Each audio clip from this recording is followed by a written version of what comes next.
Vamos aqui então iniciando o nosso estudo de hoje. Nós vamos para o Livro dos Espíritos, livro 2º, Mundo Espírito ou dos Espíritos, capítulo 7, capítulo novo aqui para o nosso estudo, Retorno à Vida Corporal. E o primeiro item, Prelúdio do Retorno, a partir da questão 330. Quando nós estudamos a doutrina, acompanhando o raciocínio de Kardec na elaboração desses temas que nós estamos estudando, geralmente a gente sempre coloca como ponto principal, geralmente a gente coloca como ponto principal sempre a vida depois da morte. Então, o que acontece com o espírito depois da morte, mas acabamos deixando de uma forma secundária a vinda do espírito para o mundo físico. Então essa é a parte interessante, a gente pensa muito na morte e se esquece do nascimento. Então Kardec ele teve essa atenção para esse tema. Vou dar uma olhadinha aqui, Angelina, para ver se o nosso volume está ok. Ver se melhora um pouquinho. Mas aqui está tudo dentro do padrão.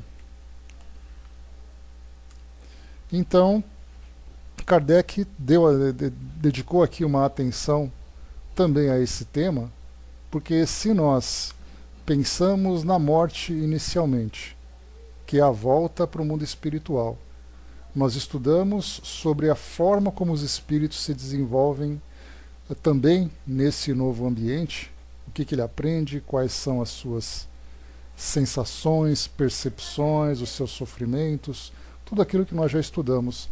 E o terceiro é exatamente a vinda, se nós pudermos entender dessa forma, de alguma coisa meio geográfica, mas na verdade é uma condição que vai alterando. Então ele está numa condição de encarnado e uma condição de desencarnado, quando ele então cumpre aquele período de erraticidade, de uma condição de erraticidade. E aí então começa, de acordo com a necessidade do espírito, uma nova condição, ou retornando à condição de encarnado. Então, retornar ao mundo físico com essa condição, se envolvendo por um corpo físico, interagindo com o mundo material, Kardec, então, estudou principalmente esse momento em que o espírito começa a se preparar para esse retorno. Então, para nós é importante, porque vemos no mundo, de modo geral, principalmente aqueles que não têm a compreensão que a doutrina espírita pode nos fornecer, o nascimento como algo absolutamente natural. Ele nasceu, pronto. Mas de onde ele veio? Como foi a sua preparação? Como se deu essa conexão com o mundo físico através desse corpo que se formava? Então, nessas questões que nós vamos estudar, trata exatamente desses temas que são tão importantes para nós. E aí então nós conseguimos abordar então a vida no mundo material, a partida para o mundo físico, para o mundo espiritual, a vida no mundo espiritual e depois o retorno para a condição de encarnado aqui no mundo físico. Então, nós vamos fechando de todas as formas a vida do espírito em todas as dimensões. Como nós lembramos, no livro O que é o Espiritismo, Kardec define a doutrina espírita de uma forma bastante interessante.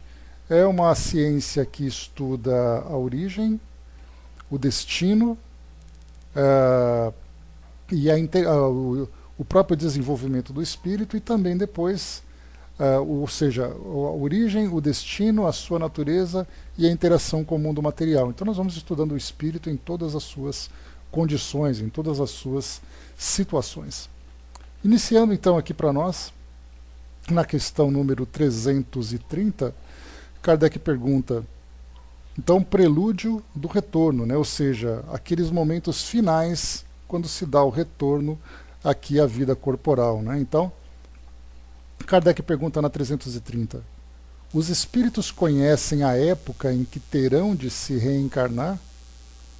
A resposta, eles a pressentem, como o cego sente o fogo de que se aproxima. Sabem que deve retomar um corpo, como sabeis que deveis morrer um dia, mas ignoram quando isso acontecerá. Eu tenho nos meus arquivos, né, algumas psicografias, e são muitas na verdade, e eu tenho uma delas que fala sobre um espírito que pressente o momento da sua reencarnação, mas eu acabei não me encontrando, né, porque é muita informação, mas eu vou pesquisar, porque esse nosso tema aqui vai se desenvolver por 1 ou 2 encontros, então eu vou tentar encontrar, deixo ela separadinha para a gente poder acompanhar o depoimento de um espírito. E ele dizia para nós o seguinte, bom dia Gerim, bom dia Rose, e ele dizia para nós o seguinte, que ele teve uma vida, né, chegamos até a comentar em outra oportunidade inclusive, ele teve uma vida que se envolveu com álcool, né, e com amigos, com quem ele compartilhava esses momentos, né, do uso do álcool, eram amigos de trabalho, e aí então ele acabou negligenciando os cuidados com a família.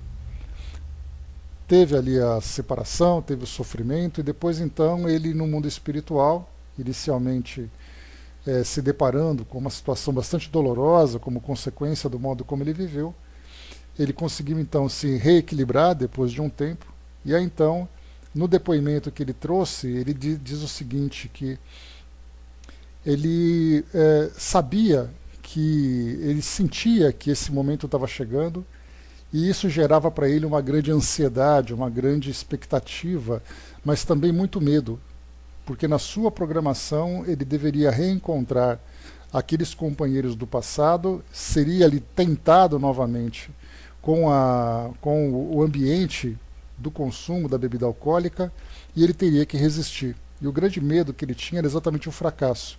Mas nesse tema, de um modo geral, o ponto principal era exatamente o medo que ele sentia desse momento final. É mais ou menos, né, nós encontramos várias situações, mas só para a gente pegar assim de uma forma mais palpável, quando nós encontramos estudantes do ensino médio principalmente, quando chega ali no 3º ano, começa a se preparar para o vestibular, e depois vai chegando aquele momento em que ele vai ter que acabar a escola e começar a se comportar como um adulto, né, enfrentando o mercado de trabalho, enfrentando todos os desafios de uma vida com grandes responsabilidades. Então, geralmente os alunos do 3º ano acabam passando por grandes ansiedades, né, tendo inclusive a necessidade de suporte psicológico para passar por esse momento de transição. Então, de um modo bastante pobre, seria mais ou menos essa forma como nós encontramos. Então, vimos aqui, né, o espírito pressente, e esse pressentimento ele vai gerar em cada espírito um determinado tipo de sentimento.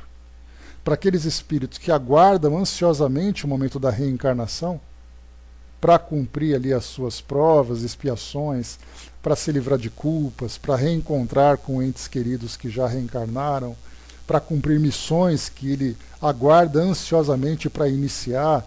Então, quer dizer, cada espírito tem ali, mas temos aqueles também que quando vão reencarnar, eles vão se deparar com situações difíceis.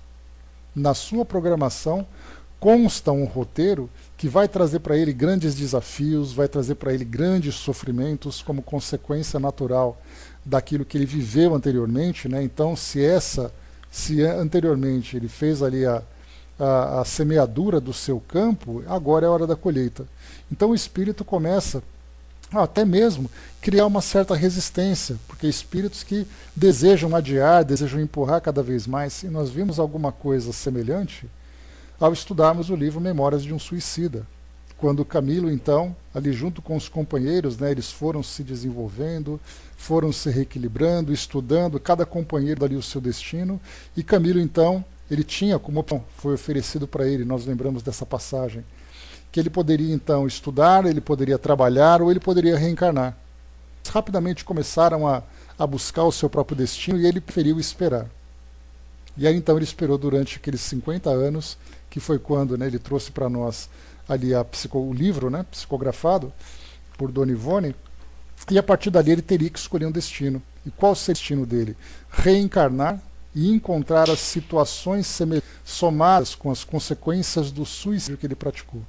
Então dá para a gente ter uma ideia que esse pressentimento que atinge o espírito às vésperas de uma reencarnação, quando ele começa a sentir que chegou o momento, ele então começa a ser tomado por esses sentimentos, né, que podem ser desde um sentimento de alegria, de grande expectativa, até muito medo que vai tomá-lo, né? Então cada um de nós também passou por isso. Então encontramos nossas vidas, né, como se encontra hoje na atualidade, mas lembramos da nossa programação, com quem nós iríamos conviver, como seriam nossas vidas, onde nós reiríamos, quais seriam as tarefas que nós tínhamos que cumprir. E aí então, muitos espíritos, inclusive nós estudamos aqui no nosso Livro dos Espíritos, quando falava sobre a questão do aborto. Muitos espíritos, durante a sua gestação, eles abortam a missão, e aí então o espírito acaba desencarnando, e vem aí então aquele caso de um aborto espontâneo. Não são todos os casos, a gente lembra, em que abortos espontâneos significa esse recuo. Muitas vezes acaba tendo ali, né, problemas da gestação, problemas biológicos que fazem parte da programação do espírito.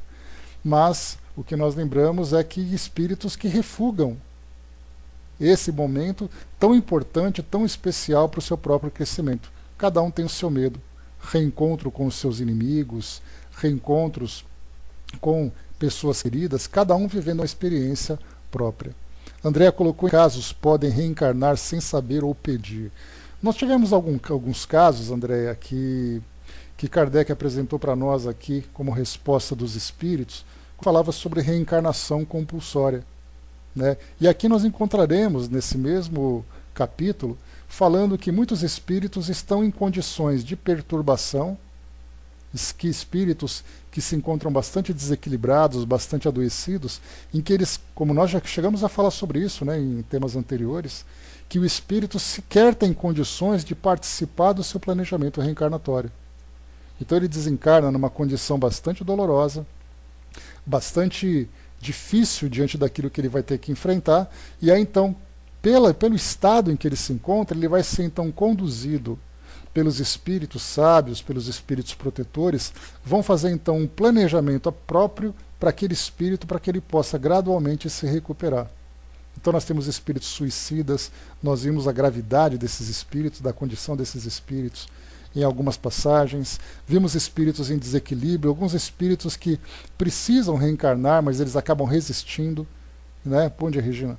Então nós temos, sem dúvida nenhuma, vários casos em que há essa reencarnação compulsória, essa reencarnação que é imposta para o espírito, né? Mas isso vai se tornando, conforme o nosso planeta vai evoluindo, né? Quando nós falamos em evolução planetária, nós falamos sobre a evolução dos habitantes desse planeta.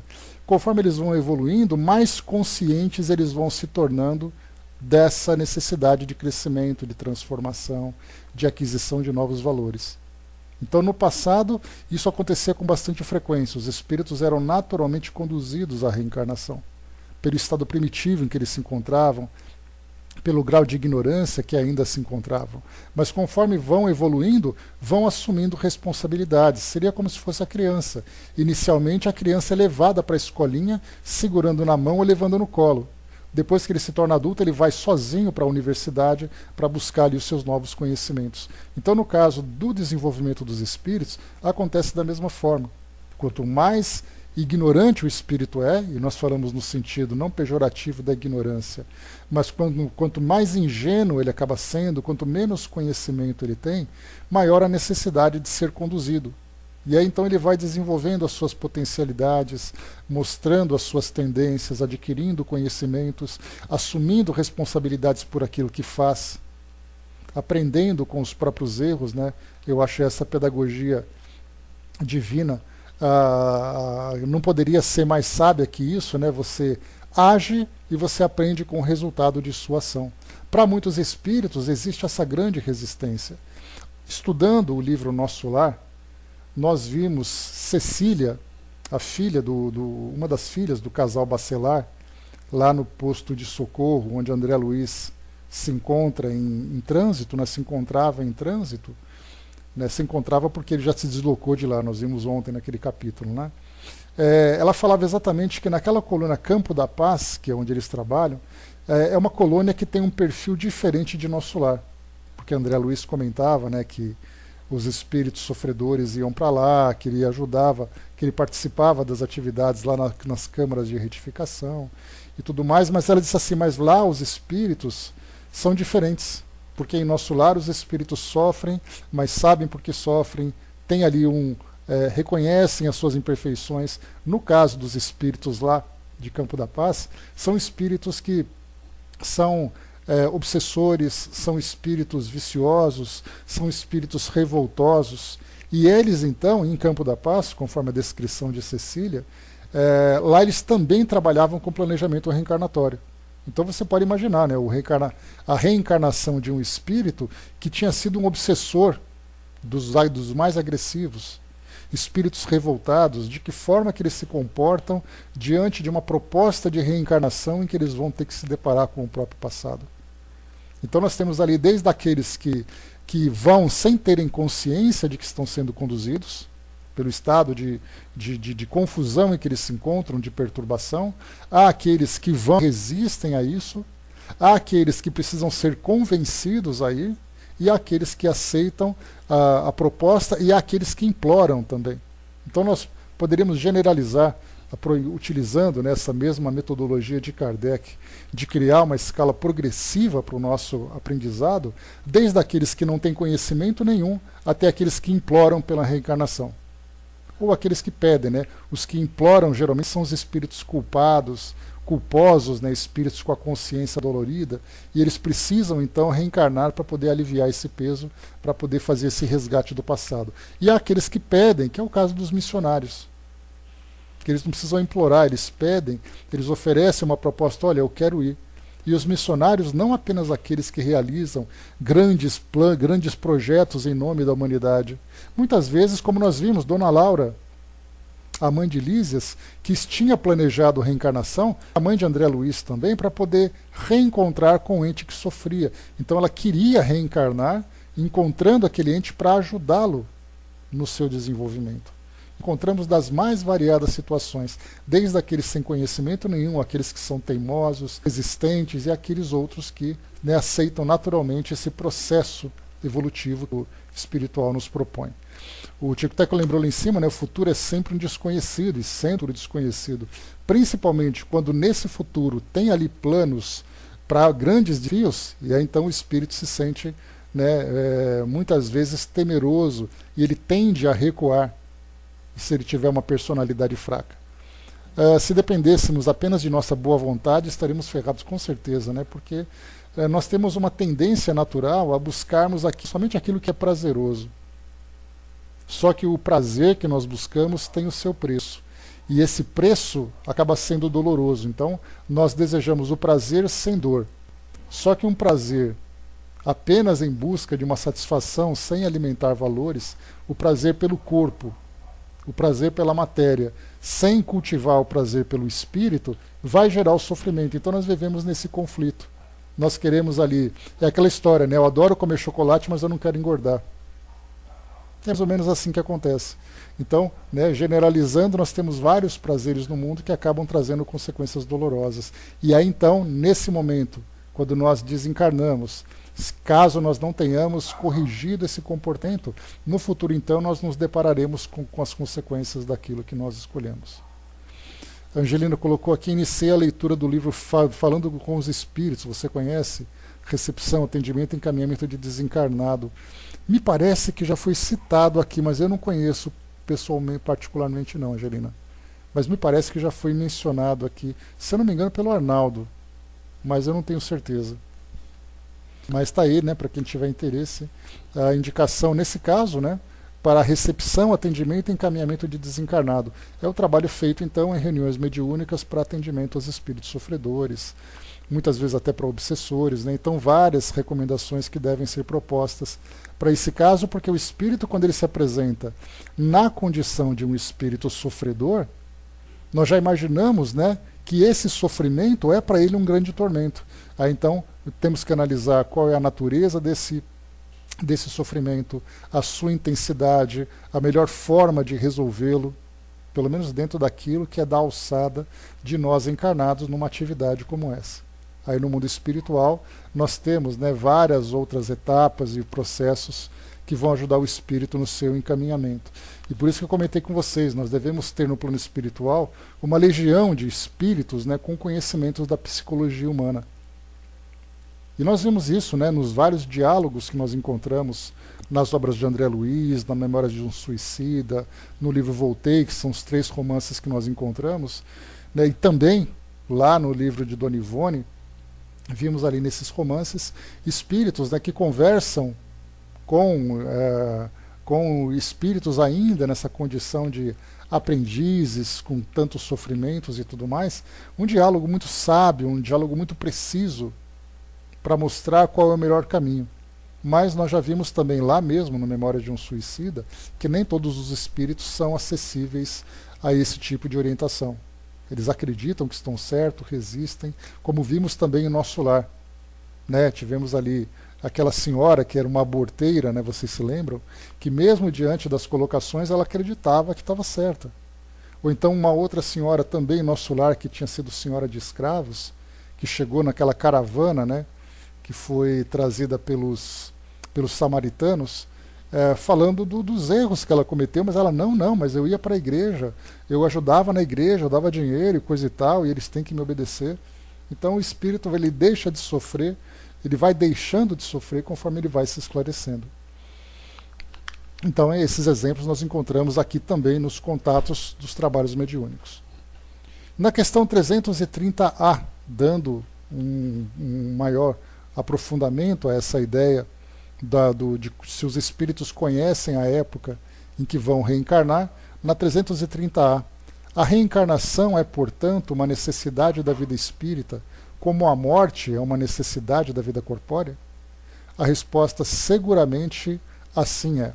Olha a importância dessa questão. Porque simplesmente parece que Kardec está confirmando, né? Mas quando nós pensamos na ideia da reencarnação, nós estamos contrariando um pensamento que é quase universal aqui no nosso planeta. Quase não, né? Porque nós temos ali o hinduísmo, o budismo, o hinduísmo principalmente, que é uma religião grande, que tem ali um grande número de adeptos, não poderíamos dizer que a esmagadora maioria pensa dessa forma. Mas, por exemplo, aqui no mundo ocidental, principalmente dentro das religiões de tradições cristãs, nós temos ali a ideia da reencarnação como sendo algo fora dos dogmas. Se você vai para o islamismo, é a mesma coisa, lembrando que a religião islâmica é a maior religião do planeta. Ela perde por ela, em segundo vem o cristianismo. Ou melhor, o cristianismo é a primeira, o islamismo é o segundo. Mas quando o cristianismo se fragmenta nas suas várias religiões, o islamismo acaba prevalecendo. Então, nós temos o islamismo, grande parte do cristianismo, outras culturas, outras religiões que não veem a reencarnação como um processo. E aqui, então, quando Kardec coloca que a reencarnação é, portanto, uma necessidade da vida espírita, como é uma necessidade da vida corpórea, essa reencarnação na vida espírita é uma necessidade enquanto o espírito precisa reencarnar. Então, enquanto ele precisa reencarnar, mostra a reencarnação como um processo natural de crescimento dos espíritos. Ele precisa reencarnar, passar pelas etapas aqui do mundo físico, retornar para o mundo espiritual, fazer o seu balanço, fazer os seus ajustes, novos planejamentos, voltar para o mundo físico até que ele esteja em condições de já não mais necessitar dessa interação com o mundo material e com todos os sofrimentos pertinentes a ela. Então, por isso, então, é importante essa colocação de Kardec. E o Espírito responde, seguramente assim é. E esse seguramente significa que sim, a reencarnação faz parte de um processo da nossa existência. Acreditemos na reencarnação ou não. E aí vem o grande debate, né? Ah, mas da mesma forma que você acredita em reencarnação, eu também não acredito em reencarnação. Então, na verdade, nós não apenas aceitamos esse esclarecimento que os espíritos nos trazem, como nós também observamos a consequência desse entendimento. De sabermos exatamente por que as nossas vidas são assim e as dos outros são diferentes. Né? E lembrando do Pinga Fogo de 1970, se eu não me engano, quando o Chico então foi perguntado sobre a reencarnação, ele falou, vamos olhar então as crianças que nascem com doenças congênitas. Ou nós atribuímos à natureza uma imperfeição, que vai impor ao indivíduo um sofrimento ou uma alegria de uma forma aleatória, ou nós imaginamos Deus como sendo um Deus seletivo e, portanto, imperfeito, porque ele não vê todos os filhos da mesma forma, ou nós vemos a lei de causa e efeito como sendo aquela que vai nos direcionar na nossa evolução, nos oferecendo exatamente aquilo na medida das escolhas e das ações que nós praticamos. Então, seguramente assim é. Então, observando tudo isso, nós entendemos a reencarnação como um processo natural. Observamos a reencarnação como algo necessário para o nosso crescimento, e não apenas um elemento de crença. Porque, do contrário, como Kardec lembra que muitos temas, que a doutrina espírita, na verdade, ela nos oferece as chaves que abrem muitas portas que se encontram trancadas pela dúvida. Porque nós não conhecemos, não sabemos por quê. Por que uma criança nasce doente e a outra nasce saudável? Por que uma nasce rica e a outra nasce pobre? Por que uma nasce num ambiente saudável e a outra num ambiente nocivo? Por que uma é ignorante e a outra é mais inteligente? Por que essas diferenças? Ah, não sei, é porque Deus quer ou porque a natureza assim agiu. Não é o suficiente. E aí nós começamos a entender, a partir da reencarnação, que seguramente então é uma necessidade da vida espírita, enquanto o espírito tiver essa necessidade. Tico colocou, uma grande diferença é que os espíritos possuem o poder de dar provas. Pois mas mesmo assim, nós lembramos que até mesmo essas provas, nós chegamos a ver sobre isso no domingo, Tico Teco. Lá na Sala Espiritismo Net Brasil, eu tive a oportunidade de fazer um estudo falando sobre a imortalidade do espírito. Então, eu cheguei até a comentar sobre isso, que provas aceitáveis pelas nossas ciências clássicas não é possível ainda, mas nós temos fortes indícios que nos levam a esse entendimento, e aplicando aquela metodologia da ciência de observação que a doutrina espírita nós vemos isso como algo claro. E então você pode até negar por um preconceito. Não, eu não quero saber, não sei, não quero saber e tenho raiva de quem sabe. Agora, se você parar para analisar as consequências das manifestações dos espíritos, aí não tem como negar. Cientistas do passado, final do século XIX, começo do século XX, Cesare Lombroso, William Crookes, eram dois grandes nomes das ciências daquela época. William Crookes era físico, Cesare Lombroso era médico forense, o pai da forense na verdade, eram dois que negavam veementemente. E acabaram tendo contato com os fenômenos espíritas e depois disseram, eu estava enganado e agora eu não tenho como recusar. Então, quer dizer, aos poucos a gente vai tendo esclarecimento. Mas, como eu comentei no nosso estudo de domingo, bom dia Arnaldo, cheguei a comentar sobre isso também, não apenas entendermos de uma forma isolada, porque eu aceito ou não a reencarnação. Quando nós começamos a entender o espírito, a sua natureza e a forma como se dá a sua evolução, nós começamos então a estender esse entendimento para vários outros ramos, que é o caso, por exemplo, da própria reencarnação, da lei de causa e efeito, da influência dos espíritos, da vida dos espíritos no mundo espiritual e a sua continuidade. Então, o espírito é o pilar principal. A partir dele, nós começamos a entender como ele se desenvolve. E nós temos, nas demais religiões também, a aceitação do espírito como um elemento principal. Na verdade, Deus como elemento principal, mas o espírito como sendo um elemento importante, já que somos nós espíritos. Então, todas as religiões são espiritualistas, exatamente porque acreditam na continuidade da vida após a morte do corpo físico. Só que cada uma vai trazendo então ali a sua visão, o seu entendimento, muitas vezes até alimentando algumas fantasias. Então, o que a doutrina espírita nos proporciona é a oportunidade de perguntar aos espíritos como se dá esse desenvolvimento. E é aí que vem todas essas instruções que nós temos hoje. Bom dia, abraço. Então, aos poucos, essa convicção vai se desenvolvendo em nós. E a partir do momento em que ela estiver estabelecida, aí então nós entenderemos todo o processo e certamente teremos uma grande mudança no nosso modo de viver, no nosso próprio planeta. 331. Kardec pergunta, todos os espíritos se preocupam com sua reencarnação? A resposta: há os que absolutamente não pensam nela, que nem mesmo a compreendem. Isso depende de sua natureza mais ou menos avançada. Para alguns, a incerteza quanto ao futuro é uma punição. Aí só essa resposta, então, vai ao encontro daquilo que a Andrea perguntou, se espíritos vão obrigados, né, a reencarnar. Muitos deles sequer entendem isso. Exatamente porque nós falamos dessa grande variedade do entendimento do grau evolutivo de cada um. Quanto mais o espírito se desenvolve, mais conhecimento ele adquire, melhor é a sua compreensão de todo esse processo. E aí então ele aceita isso naturalmente. Questão 332. Estou avançando rápido dessa questão, porque a gente já chegou a falar bastante sobre isso.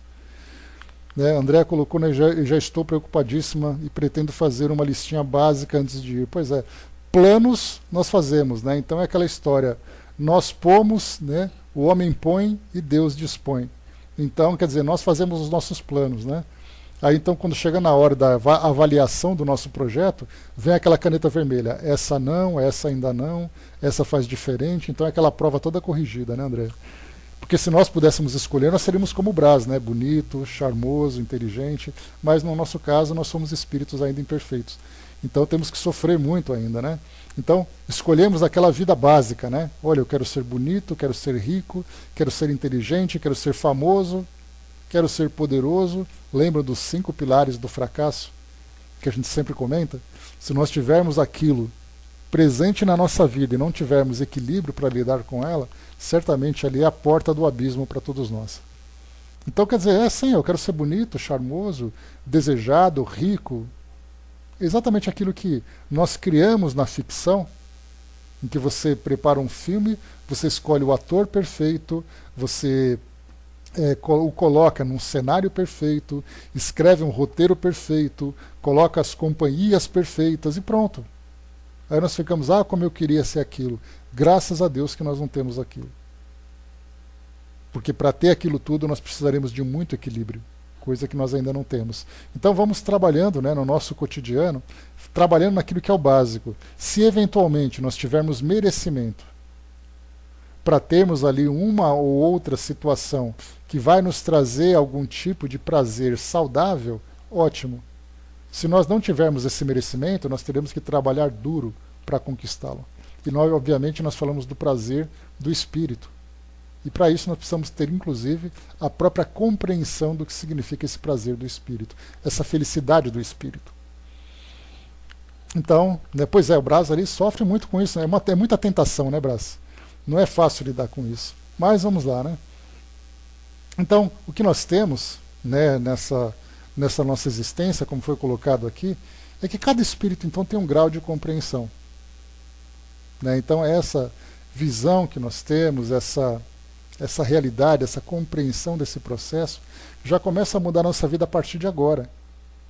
Porque nós começamos a viver agora de um modo saudável, já planejando que as novas etapas serão etapas também saudáveis. É uma sinceridade que nós temos. Questão 332. O espírito pode abreviar ou retardar o momento da reencarnação? Pode abreviá-lo, solicitando-o por suas preces, e pode também retardá-lo, se recuar ante a prova, porque entre os espíritos há também indiferentes e poltrões, mas não o fazem impunemente, pois sofre com isso como aquele que recusa o remédio que o pode curar.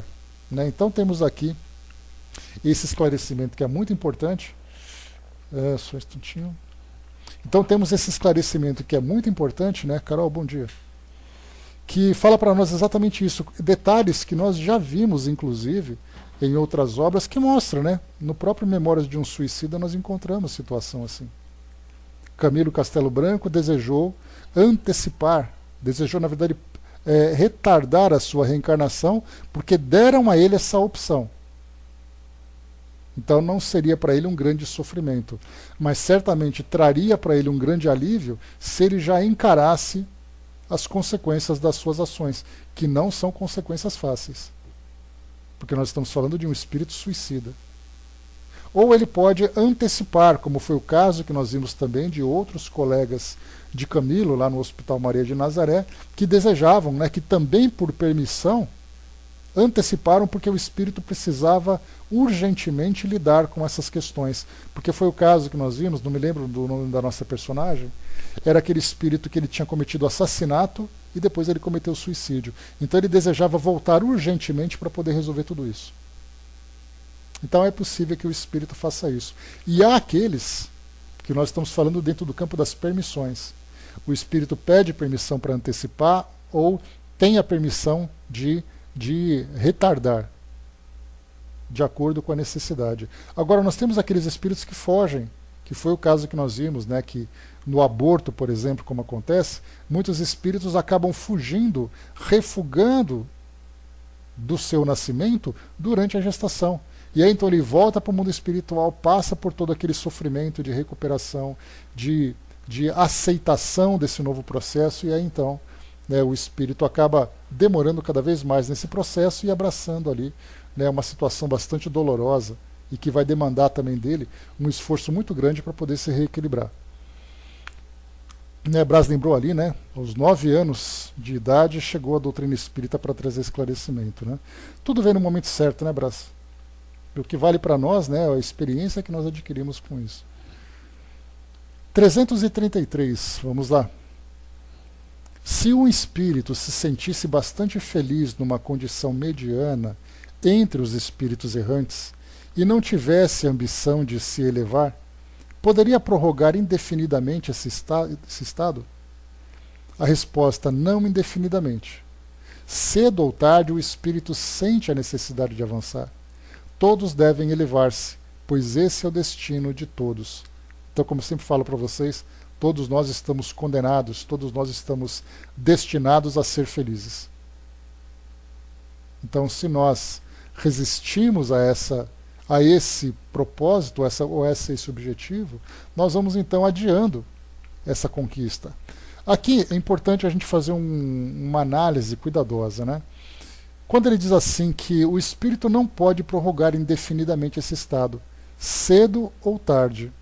Como nós falamos sobre que o tempo dos espíritos é muito diferente do nosso, nós já encontramos alguns depoimentos de espíritos que relatam para nós algumas entidades que ficam coisas de 2 milênios, 2.000 anos no mundo espiritual sem reencarnar. Tanto é assim que nós vemos muitas vezes espíritos que se manifestam em reuniões mediúnicas falando sobre experiências que já se passaram séculos. Então nós não temos exatamente uma precisão. Qual é o espírito mais antigo? Não falamos de espíritos elevados, espíritos puros, mas falamos daqueles espíritos que não apresentam condições de reencarnar. Inclusive espíritos extremamente embrutecidos.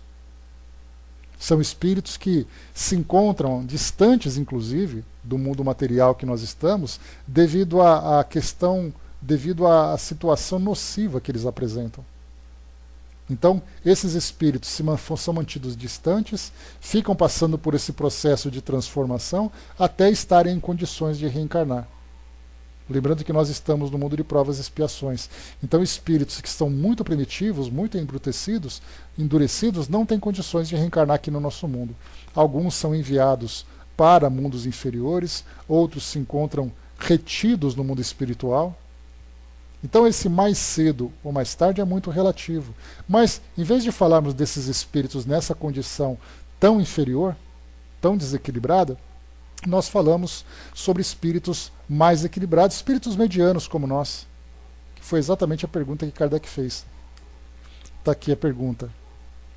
Se um espírito se sentisse bastante feliz numa condição mediana entre os espíritos errantes e não tivesse ambição de se elevar, poderia prolongar indefinidamente esse estado? Então é aquele espírito que, tá bom assim, eu posso aguardar um pouco mais, do jeito que tá bom. Então o espírito vai adiando, até que chega uma hora que ele fala: eu cansei. Bom dia, André. Eu cansei, eu preciso viver alguma coisa diferente. E é claro, né, que os espíritos amigos estão sempre ali por perto, tentando incentivá-lo, estimulá-lo a novas mudanças, a novos desafios. Né, ou mudanças e novos desafios. Então, o espírito sempre vai ouvindo sempre aqueles mesmos conselhos, para que ele possa aceitar, para que ele possa compreender, para que ele possa rever a sua condição, tudo aquilo que ele precisa buscar no seu passado. Então, são tantas e tantas instruções que nós recebemos, e até mesmo aqueles espíritos que se encontram entre nós, para quem quiser lembrar um pouquinho, né, para ilustrar essa ideia, o nosso filme Ghost, né, o outro lado da vida. Então nós tínhamos aquele espírito do metrô, vocês se lembram dele, né? É aquele espírito que vivia ali sua vida sem nenhum tipo de compromisso, sem nenhum tipo de intenção. Chega uma hora que o espírito fala: o que eu estou fazendo da minha vida? Nem os prazeres que ele tanto buscava são para ele mais satisfatórios, né? Ele quer algo mais, ele começa a viver a necessidade, conhece pessoas, vive novas experiências. Então o espírito, que quando na condição dele está bom, então ele quer ficar por ali. Mas ele sempre vai perceber que ele pode alcançar algo mais. Principalmente quando ele começa a perceber outros espíritos que evoluíram, que estão numa condição mais feliz. Então ele começa a sentir aquela pequena inveja boa, aquela inveja branca, né, típica dos espíritas. Então aquela inveja branca de, poxa, eu também quero isso. Eu também quero viver algo diferente. E aí então ele começa a buscar novos caminhos. Mas há aqueles espíritos que rapidamente desejam esse crescimento, buscam, como eu falei para vocês, uma reencarnação mais rápida, seja pela culpa, seja pela vontade de se desenvolver, e há aqueles que retardam, seja por medo, seja por má acomodação, que acaba sendo uma acomodação negativa. O Brás colocou: perguntei a um espírito afrodescendente que morreu assassinado na escravatura em Louisiana, em Goiás, se ele não iria reencarnar logo. A resposta: enquanto Deus me permitir ficar de cá, não quero voltar não. Então quer dizer, cada um sabe como é que é, né, Brás? Já se passaram mais de 300 anos.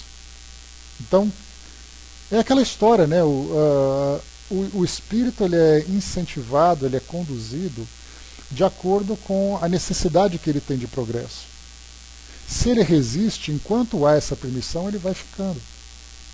Mas sabe que isso para ele é algo nocivo, porque, como lembra a irmã Sidufo, a maior dor que o espírito vivencia no plano espiritual é quando ele olha para trás e percebe que perdeu tempo.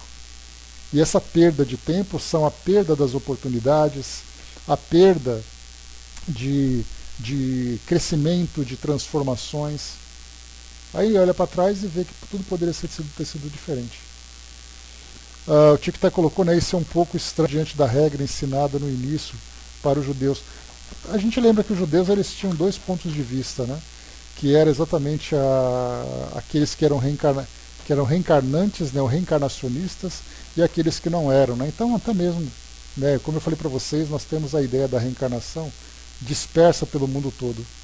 A doutrina espírita, o budismo e também o hinduísmo veem, nesse caso, a reencarnação como algo real, como algo que faz parte do processo. Nas demais pessoas acreditam de uma forma romântica. Né? A reencarnação é bacana, a reencarnação é interessante e tudo mais. Né? Então cada um ali no seu tempo. Né? Lá o prazo para os maus reencarnar é bem curto, né? 3 ou 4 gerações. Não conheço esse processo, né, Tic-Tac, mas está aí. Cada um não só coloca a reencarnação como parte de um dogma, como estabelece de que forma que ela acontece. Só que nós sabemos que essa lei ela é muito genérica, né? Ela é muito abrangente, ela atinge cada espírito de acordo com sua necessidade. Ela não é uma regra, olha, a partir de tanto tempo todos vão reencarnar.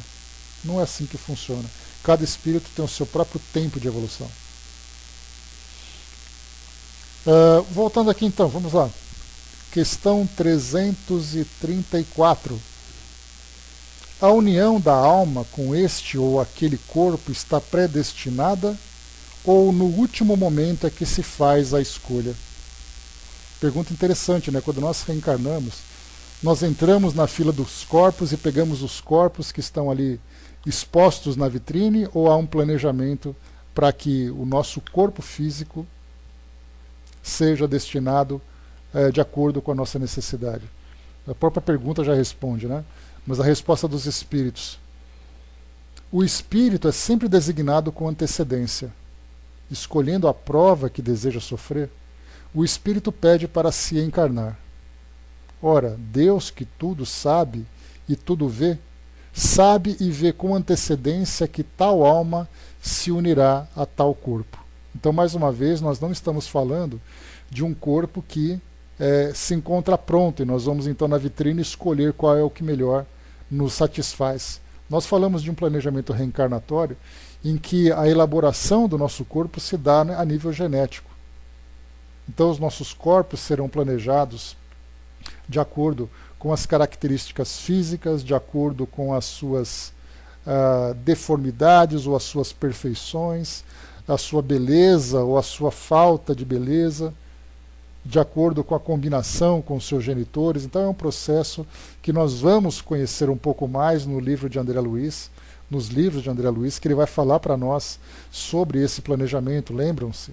A reencarnação de Segismundo, um tema sempre tocado, né, porque talvez seja a passagem em livros espíritas que mais explique para nós esse processo.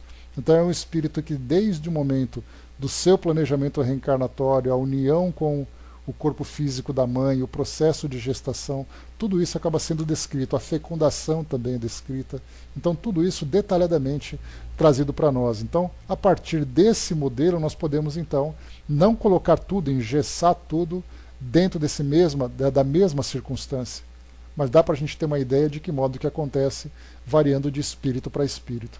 Então, na verdade, o nosso planejamento reencarnatório, esse mapa genético, então, nos é apresentado, mostrando as características. E aí, então, nós já reencarnamos preparados para encontrar aquele instrumento que vai servir para o nosso desenvolvimento aqui no mundo físico. Questão 335. O espírito tem o direito de escolher o corpo ou somente o gênero de vida que lhe deve servir de prova? Ele pode escolher também o corpo, porque as imperfeições do corpo são provas que o ajudam no seu adiantamento se ele vencer os obstáculos encontrados. Mas a escolha nem sempre depende dele, que pode pedi-la. Aí é uma questão muito interessante. Nós vamos escolher os corpos que nós vamos utilizar. A pergunta principal, a pergunta-chave: para que a gente vai escolher esse ou aquele corpo? Para ser mais desejado? Para se sentir mais envaidecido? Para ser mais desejoso? Qual é exatamente o motivo que nós temos para escolher esse ou aquele corpo? Tem uma passagem interessante do livro Provérbios, Antigo Testamento, capítulo 21, versículo 2, que diz assim que mesmo que nós escolhamos o certo, ou que nós acreditamos escolher o certo, Deus nos julga pelas nossas intenções. Então, nesse momento o que exatamente nos move a escolher esse corpo? Escolher aquela altura, aquele peso, aquele formato, aquela cor de olhos? Para que exatamente isso nós queremos? De que forma que isso vai contribuir para as experiências que nós precisaremos vivenciar? Lembram-se, quando nós estudamos no livro O Céu e o Inferno, lá nas entrevistas, nos Espíritos Felizes, a instrução da Condessa Paula. Condessa Paula foi um espírito contemporâneo de Kardec, lá na França, vivendo, né, numa sociedade em que ela tinha esse título nobiliárquico, era uma condessa, afinal de contas, então era alguém importante para a sociedade, era uma pessoa rica, era uma pessoa bela, e ela dizia exatamente isso, para que nós escolhêssemos as provas de acordo com a nossa capacidade de superação, e principalmente que escolhêssemos, no caso da prova da riqueza, como sendo a última, porque era mais difícil. Mas muitos espíritos escolhem: olha, eu quero nascer bonitão, quero ser uma pessoa assim, que ser modelo, aparecer na televisão, fazer as pessoas virarem a cabeça ali, né, para poder me olhar quando eu passar. Aí os espíritos falam, é isso que você quer? Aí então vem aquela frase clássica, né? Cuidado com seus desejos, porque eles podem se realizar. E aí os espíritos dizem, então tá, você quer ser assim? Então vai. Só que você tem que tomar cuidado com isso e com isso. Não, não, deixa comigo que eu me cuido. Deixa comigo que eu resolvo. E aí então o espírito começa a sofrer todos os assédios e tentações aqui do mundo físico. E muitas vezes isso acaba sendo para ele um ponto de perdição. Usando essa linguagem, essa expressão popular. Porque aquela beleza que para ele seria ali a sua alegria principal, ou a sua maior felicidade, se tornou, na verdade, a sua maior fraqueza. E aí, então, na encarnação seguinte, ele vai voltar dizendo assim, você foi feliz sendo bonito? Sendo assediado? Casamentos por interesse, pessoas que se aproximam de você simplesmente pela atração física? E você se tornou um espírito melhor vivendo isso? Quantos espíritos voltam para o mundo espiritual, se arrependem, lamentam, se desculpam e pedem assim, olha, eu quero reencarnar num corpo e que eu seja completamente indiferente para as pessoas. Não necessariamente passando por constrangimentos. Aquela pessoa que não atende ao padrão de beleza da sociedade. Mas ele fala, olha, me faça indiferente. Eu quero ser aquele arroz com feijão que ninguém presta atenção. E aí então ele vai começar a se valorizar como espírito e não valorizar o corpo que ele possuía. Então muitas vezes essa escolha é concedida para que o espírito seja testado.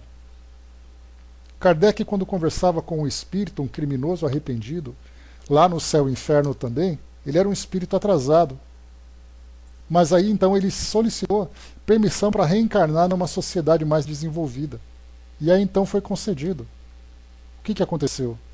Ele cometeu um assassinato, e depois ele foi executado. E aí então São Luís, conversando com Kardec, ele pediu uma prova que estava além da sua capacidade, e foi concedida para ele como uma experiência. Então tudo para nós é assim. Eu quero nascer numa família muito rica. Tem certeza que você quer isso? Então vai. E aí então, diante daquela riqueza, ele começa então a viver todas as futilidades, todo o orgulho. E aí então ele volta para o mundo espiritual. Vamos lá então, passa no caixa para você prestar contas daquilo que você viveu. O que você fez com a riqueza que foi colocada à sua disposição? Nada. Então agora você vai ter que aprender o valor.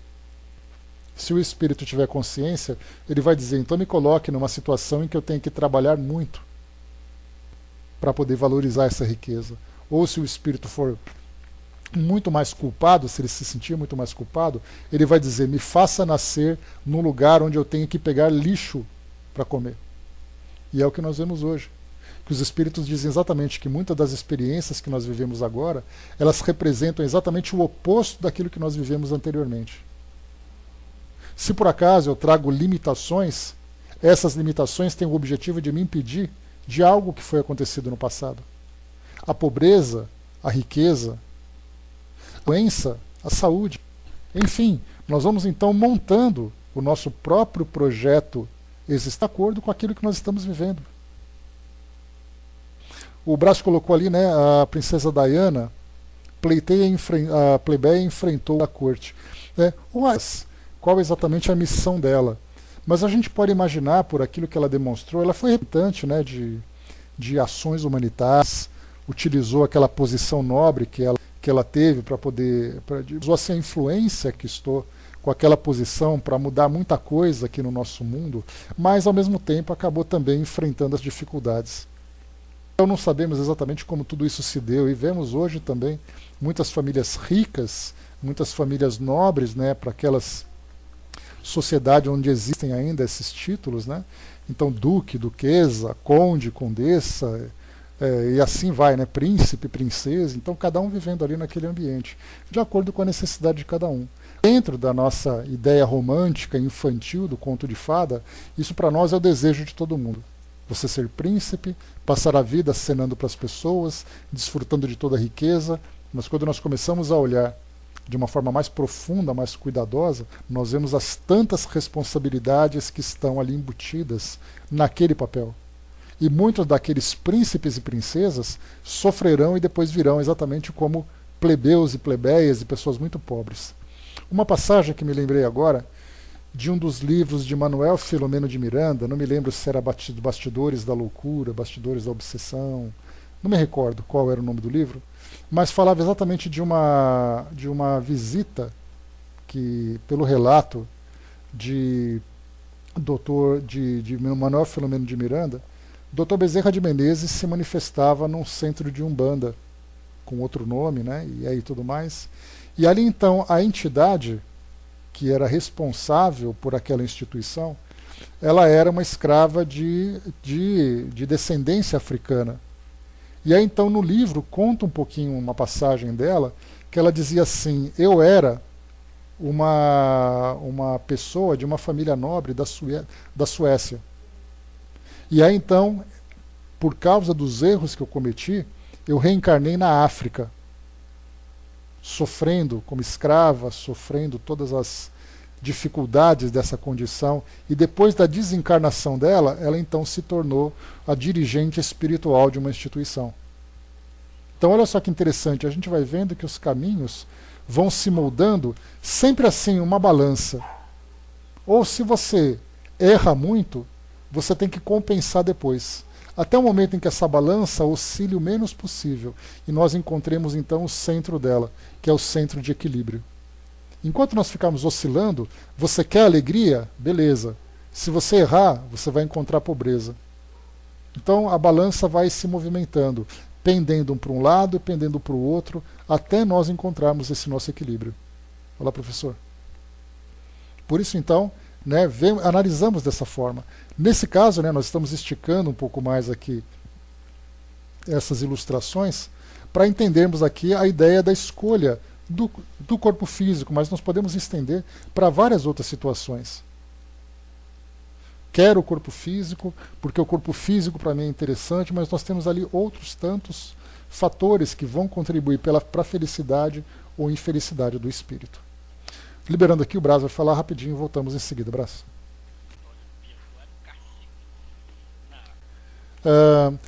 Pois é, sabe o que acontece?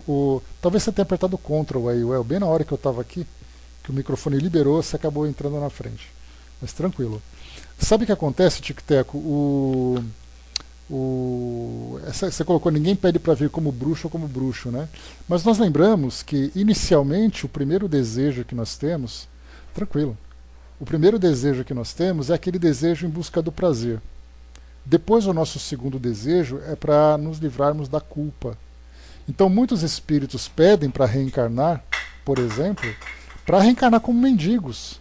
Olha, eu quero, como aconteceu com essa nobre sueca que eu falei para vocês, ela pediu para reencarnar como escrava na África, como acontece com tantos outros espíritos. Eles desejam realmente isso, eles querem passar por essas dores para poder se livrarem da culpa que eles vivenciaram. Então, a necessidade que o espírito tem de se reequilibrar perante as leis divinas faz com que eles busquem experiências que façam realmente com que eles cresçam sem se deixarem levar por ilusões. Ilusões que a vida acaba nos oferecendo. Né? Então, por isso, temos cada espírito escolhendo aquilo que para ele é melhor de acordo com o seu tempo e de acordo com sua compreensão.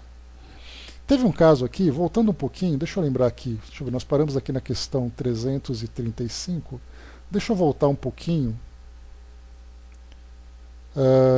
aqui na questão 332, falando sobre... sim, verdade.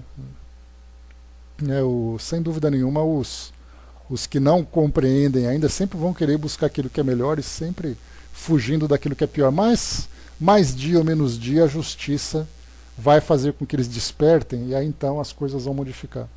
Aqui na questão 332, o espírito pode abreviar ou retardar o momento da sua reencarnação. Me lembrou aqui um fato, né, que a gente estava conversando sobre escravos e de repente me veio aqui uma lembrança. Tem uns amigos nossos, vizinhos, já comentei deles com vocês, que eles são praticantes da Umbanda, né? Então a gente sempre conversa, né? Eu curioso como sou e médium tijolo como sou também, né? Que a Cecília me perdoe. Então, Cecília é nossa mentora espiritual aqui, né? Então, assim, não compreendendo exatamente não tendo uma ideia das experiências mediúnicas, né, que muitos médiuns vivenciam, então eu converso muito com eles sobre isso. E ela então, essa é uma vizinha minha, que ela é médium lá da instituição onde ela frequenta, e ela fazia um comentário sobre trabalhos que são feitos dentro da instituição de acolhimento a espíritos sofredores. E ela contou para mim o seguinte, que tinha um espírito que ele já estava também, mais ou menos naquela faixa, Brás, que você comentou, de mais ou menos 300 a 400 anos no plano espiritual. E aí então esse espírito um dia contou a história dele para eles. E ele contou a seguinte história, que ele havia sido um marinheiro num navio negreiro, na época em que havia, né, esse transporte de pessoas da África para o Brasil na condição de escravos. Ele então, lembrando naquela época que havia também as patrulhas marítimas que procuravam prender esses navios, principalmente patrulhas inglesas, né, nós lembramos isso estudando um pouquinho de história, então eles tinham ali aquela perseguição desses navios. E aí então eles avistaram um desses navios que estava fazendo a patrulha. Então a melhor forma que eles tinham de se livrar do problema era se livrando das pessoas. E como eles eram acorrentados, conforme você jogava um em direção ao mar, o próprio peso ia puxando todos. Mais de 30 escravos acabaram morrendo. Afogados, acabaram desencarnando. Esse espírito então depois ele desencarnou, teve ali todo o desdobramento daquela situação. Ele desencarnou, e aí então a culpa dele foi tão grande que ele tinha a oportunidade de reencarnar para vivenciar experiências difíceis, dolorosas. E aí então ele pediu, ele falou assim, olha, me permitam não reencarnar agora, porque eu quero ajudar todos os espíritos que eu ajudei, que eu tive culpa na sua desencarnação. E nesse caso, ele falava assim que havia espíritos que ele demorou quase um século para convencer o espírito a perdoá-lo, para depois esse espírito reencarnar. Porque eram espíritos na condição de escravos que foram assassinados, e dá para imaginar o estado de revolta que eles estavam. Então ele falou assim, enquanto eu não resgatar todos os espíritos que eu fiz sofrer, eu gostaria de permanecer aqui como desencarnado. E foi concedido para ele. Então assim, a missão da vida dele é encontrar todos esses espíritos que ele provocou esse sofrimento. É uma história belíssima, uma história muito comovente, que mostra muitas realidades do que é exatamente a culpa, do que é o espírito querer realmente se redimir. Então, para ele, de nada adiantaria uma reencarnação se ele levasse na sua consciência esse drama, esse peso. Então, ele se dedicou no mundo espiritual a fazer isso. Nada mais importava para ele, segundo o relato que ele apresentou. Então, quer dizer, dessas e tantas outras histórias, a gente começa a formar um cenário no plano espiritual de entender exatamente a natureza espiritual, a natureza humana, de que forma é que a lei de causa e efeito nos envolve, de que modo que acontece a nossa reencarnação, desencarnação, enfim, as nossas escolhas, o nosso grau de conhecimento. Essa é uma das grandes maravilhas, grandes pérolas que a doutrina espírita nos proporciona. Temos esse conhecimento sobre a nossa realidade. Então, se nós aprendemos sobre tudo isso, e nós mesmo assim fazemos escolhas equivocadas, isso mostra o quão imaturos nós somos. Foi uma vizinha minha que contou que teve contato com esse espírito, Andréia, lá no centro de Umbanda que ela frequenta. Então a gente estava conversando sobre os espíritos, sobre o tempo de cada espírito, e por acaso ela me contou esse fato, e aí eu me lembrei agora para passar para vocês. O Brás colocou, né? Imagino quantas vezes convivi com essa prima sua sem saber, né? A comunhão me ajudou muito, né? Vai saber, né, Brás? Apesar de que ela não era médium da casa, Brás, ela era um médium em desenvolvimento. Então ela não tinha assim, ela não trabalhava com os espíritos. Os espíritos se manifestavam na reunião de desenvolvimento.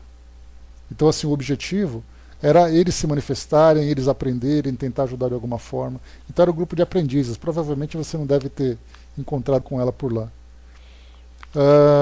O Hermes lembrou aqui, né, ajudava os espíritos os quais ele fizera mal no plano espiritual. Não, ele procurava ajudar os espíritos, Hermes, que ele tinha ajudado a assassinar quando eles eram escravos e ele era um dos tripulantes daquele navio que acabou se livrando deles jogando no mar. E aí depois ele desencarnou e queria então ajudar esses espíritos no plano espiritual, isso, procurando por eles no plano espiritual, ajudando-os, convencendo-os, amparando-os de alguma forma. É uma história muito interessante. Uma pena que eu não pude ilustrar para vocês todos os detalhes que ela me trouxe, mas genericamente, assim, né, de um modo geral, a história tem essa essência. A equipe da Comunhão Espírita vinha em peso em Louisiana, né? Bacana, Braço. O Tic-Tac colocou, né? Creio sim que pode haver algumas, né? Poucas exceções. Do que exatamente, Tic-Tac? Eu falei tanta coisa que eu perdi o compasso aqui com você. Escreve para mim, por favor, para a gente poder retomar o raciocínio. Voltando aqui então, que a gente estava, nosso último tema de hoje, a nossa última questão. Na 335, né? Sim. Né? Assim, é aquela coisa de que a gente fala, Tico-Teco. Não adianta a gente querer colocar regras. Cada espírito, cada história, cada situação, nós não conhecemos. Nós temos espíritos nas condições mais sublimes, temos espíritos nas condições mais sofridas. Então, a lei, ela se encaixa em cada situação. Arnaldo, desculpa, não li lá em cima o que você tinha colocado, eu estava falando aqui. Essas escolhas é permitida a quem tem condições de fazer, né? Mesmo porque, de uma ou outra forma, estamos sob determinismo dos efeitos da lei das causas que causamos, né? Não, de fato, tinha até comentado um pouquinho antes, Arnaldo, o que nós vimos, né, que os espíritos eles podem adiar ou retardar, né, a experiência, a condição de espírito errante de acordo com a necessidade que eles têm dentro de um ambiente de permissão. Mas há aqueles espíritos que refugam a reencarnação, atrasando esse processo e gerando novos sofrimentos, que são aqueles espíritos, por exemplo, que nós vimos em algumas situações de abortos espontâneos, que até mesmo, né, que espíritos que recuam diante das provas durante a gestação e aí, então o laço é desfeito. Mas esses espíritos são aqueles que mais sofrem. Né? Então, quer dizer, tudo no mundo espiritual é tudo muito relativo. É importante a gente não generalizar uma questão, imaginando que todos se comportam dessa forma, que todos são envolvidos por essas leis da mesma forma. Tudo é muito relativo, tanto no mundo espiritual como aqui no mundo físico. O Hermes lembrou, mas quando demora muito refugando a reencarnação, Deus a impõe. Aí o castigo de Deus, né? De acordo com cada um. E nós lembramos, né, Hermes, que, um pouquinho antes de você chegar, que nós temos espíritos que, séculos no mundo espiritual. Tem muitos espíritos até que são impedidos de reencarnar aqui no nosso mundo. Ficam ali durante séculos e séculos e séculos nesse processo. E são espíritos que estão muito atrasados no seu desenvolvimento, né? Mas é isso, pessoal. Vamos lá então aqui na questão 335 que eu li agora, sobre o espírito escolher o novo corpo, né, que a gente falou agora há pouco, né? Então, sempre, né, inicialmente o espírito escolhe para satisfação pessoal.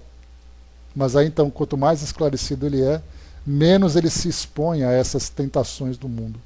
E na questão 335A, pode o espírito no último momento recusar o corpo escolhido? Olha só o que nós estamos falando agora.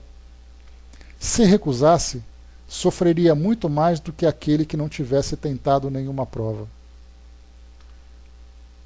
Depois na questão 336. Deixa eu ver aqui. Vamos deixar essas da 336 para frente, que ela vai trazer aqui outros pontos que mereceriam aqui uma atenção mais cuidadosa. Então aqui, né, pode o espírito no último momento recusar o corpo? Se o recusasse, sofreria muito mais. Então, nesse caso, a resposta se o recusasse, significa que sim, ele pode. Mas se recusar, ele vai sofrer muito mais. Então, imagine um espírito que tem ali, diante de si, a seguinte prova.